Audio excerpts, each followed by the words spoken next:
last week. I have now added some details of some of the questions that came about, and that edited version of this assignment you can find in find it in Canvas assignments tab.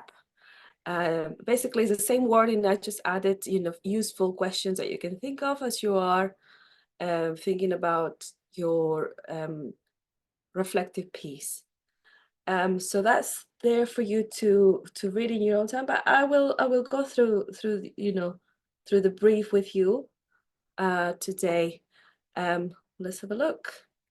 So we've said various things about the assignment, and we have said that you have autonomy here in choosing one perspective. You could decide to do your reflective piece on your own experience as an online learner in this course unit, or your experience as an online course designer or creator, which is what you've done in the last 4 to 5 weeks.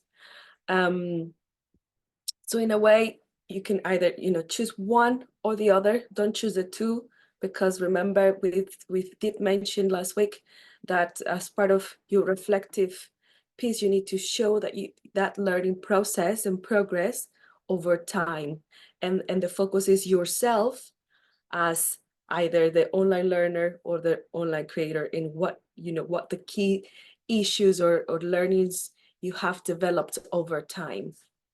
So useful reflective questions that you can think of are: what parts of the process you found most challenging or easier? Why? How did you address challenges? What kind of literature can you draw on to delve into understanding those challenges and or issues around the topic that you decide to focus on? And most importantly, how you're going to take all these experience and key learners, and how you're going to, what are the implications in the future? If you happen to become an online tutor, or you are going to take more online, courses later on, what kind of things are you then going to implement next after this experience? So it's almost looking, past, ongoing learning, and future practice for you to think of. Now, we did mention a few topics you could consider, but they're not limited. You're not limited to just these topics. The idea is that if you have an idea of what you want to focus on, you can approach us and discuss that idea with one of us, and then go ahead and write based on the feedback that we provide you. Ulkar, I'm gonna get back to your email this week. So just so you know, I'm just have you in mind here. So we did talk about different topics. So again, if you are interested in talking about your engagement with the various tools that we use, then talk about your own personal experience using those tools.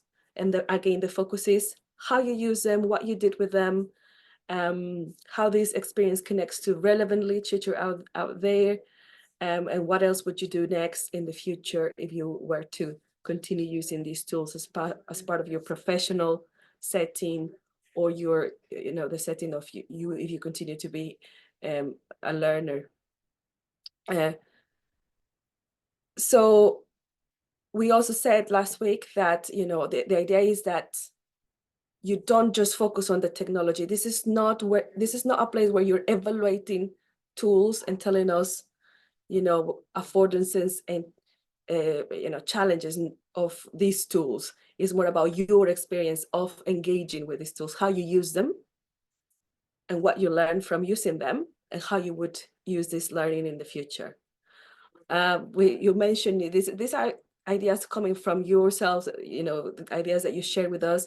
People were talking about maybe considering, topics as social presence, engaging with an online community, working collaboratively, working in groups, or using different tools that we didn't use as part of this course, and these tools were used probably in your own time as you engage in group work. We also talked about course design, your experience of, going through the stages of the model that we follow.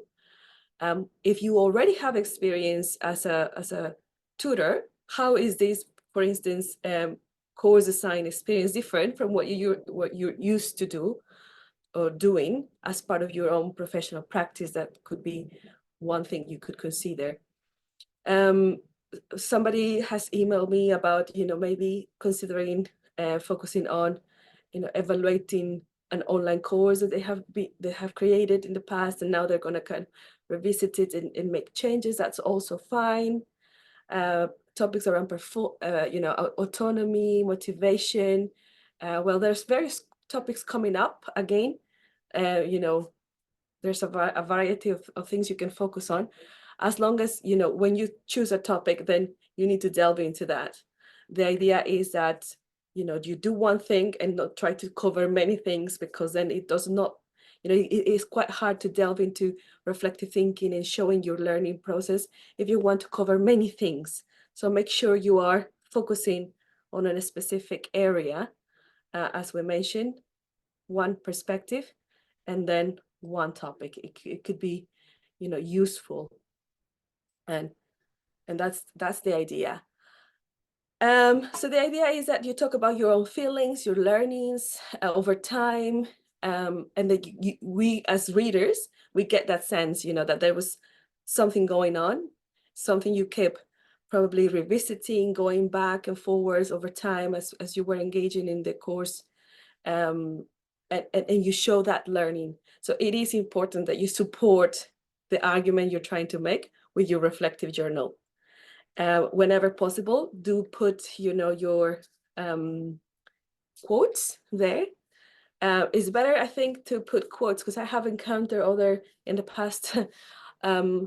Sometimes they take a picture of the journal they took, and it's really quite hard to read because, reading handwriting is really difficult sometimes. So if possible, please do put the quotes, type them down, make reference back to, what date you wrote these quotes. And if you're talking about a specific thing that you found an issue or a challenge, then how you engage with that challenge over time, and so on and so forth. And yes, that was another question. Do I need to include literature? Well, if you want to make this piece critical, of course, the idea is that you continue to engage with literature on online and distance learning. That you have a lot of these resources already as part of the course in Canvas.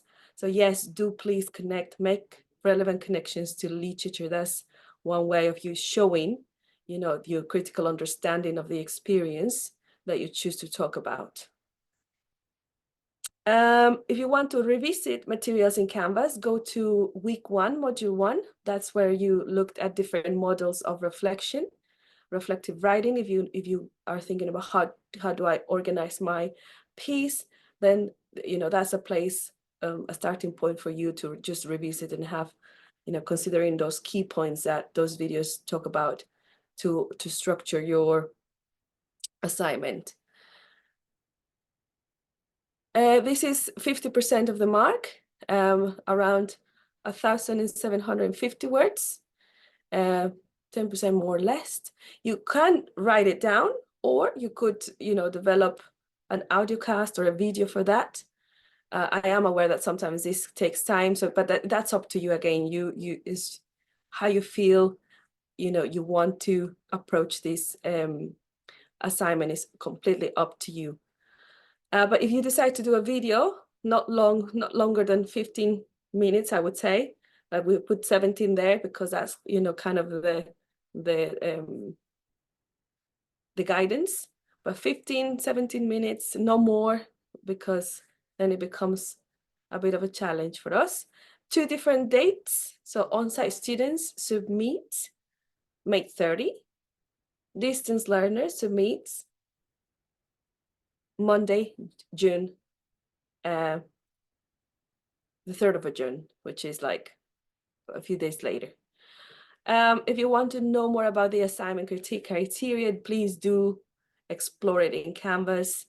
it's also useful to look at it, because then you can see how our feedback is going to be, you know, formulated. So we will look at your rationale for choosing a specific topic, your reflections over time.